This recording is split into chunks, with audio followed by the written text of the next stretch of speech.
आज हम बात करेंगे एक ऐसे स्कैम के बारे में जो शायद आपने ज्यादा नहीं सुना होगा, लेकिन इसने पूरी दुनिया को हिला के रख दिया था। नाम है तेलगी स्टैम्प पेपर स्कैम। सुनने में शायद आपको लगा होगा स्टैम्प पेपर मतलब क्या, लेकिन यह स्कैम था ही इतना ज्यादा माइंड ब्लोइंग 90s के दौरान, जब हम सब अपने डेली लाइफ में स्टैम्प पेपर्स का यूज करते थे। प्रॉपर्टी डील्स, लोन्स, अग्रीमेंट्स, सब कुछ इन्हीं लीगल डॉक्यूमेंट्स पे साइन होता था। अब स्टैम्प पेपर्स का एक बहुत ही बड़ा काम था। गवर्नमेंट की तरफ से इनका प्रिंटिंग होता था और यह एक सील्ड ट्रस्टेड डॉक्यूमेंट होता था, लेकिन यह सिस्टम था बिल्कुल फ्लॉड। और एक आदमी जो एक छोटे से बैकग्राउंड से था ने इस फ्लॉ का फायदा उठाया। और ये आदमी कौन था? अब्दुल करीम तेलगी। हाँ, एक ऐसा नाम जो अब तक आपने ज्यादा सुना नहीं होगा, लेकिन यह आदमी था एक जीनियस फ्रॉडस्टर जिन्होंने स्टैम्प पेपर्स के नाम पे पूरी गवर्नमेंट सिस्टम को चुना लगा दिया।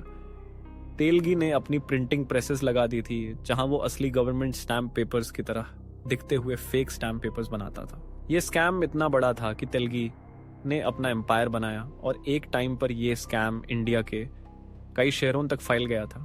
तेलगी की टेक्निक थी कुछ ऐसे, वो गवर्नमेंट के स्टैम्प पेपर्स की फेक कॉपीज प्रिंट करता था और फिर इन्हें मार्केट में इलीगल तरीके से बेचता था। ये स्टैम्प पेपर्स बैंक लोन से लेकर प्रॉपर्टी ट्रांसफर तक हर जगह यूज हो रहे थे।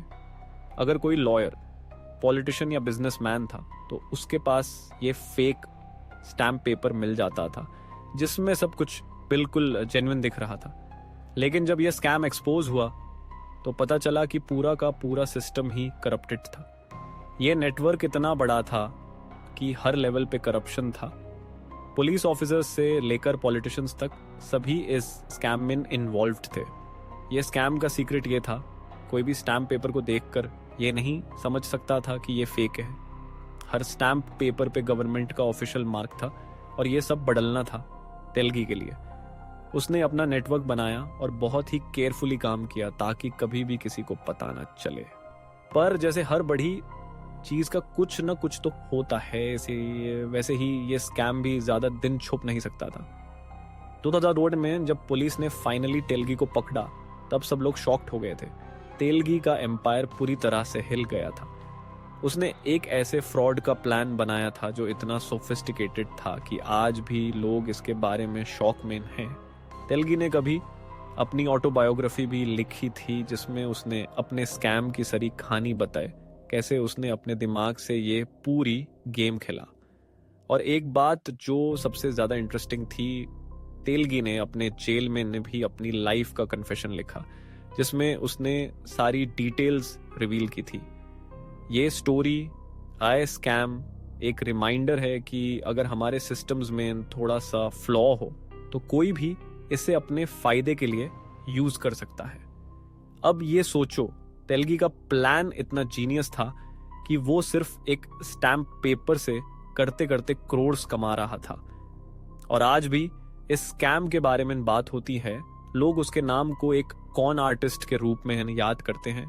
क्या आपको लगता है कि तेलगी ने अपने जीनियस माइंड से ये फ्रॉड प्लान बनाया, या फिर ये बस एक लकी ब्रेक था?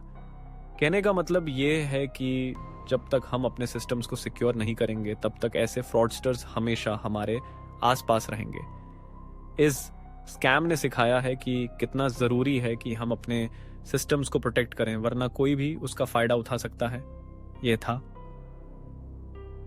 तेलगी स्टैम्प पेपर स्कैम, एक फ्रॉड जो न सिर्फ इंडिया बल्कि दुनिया को हिला के रख गया।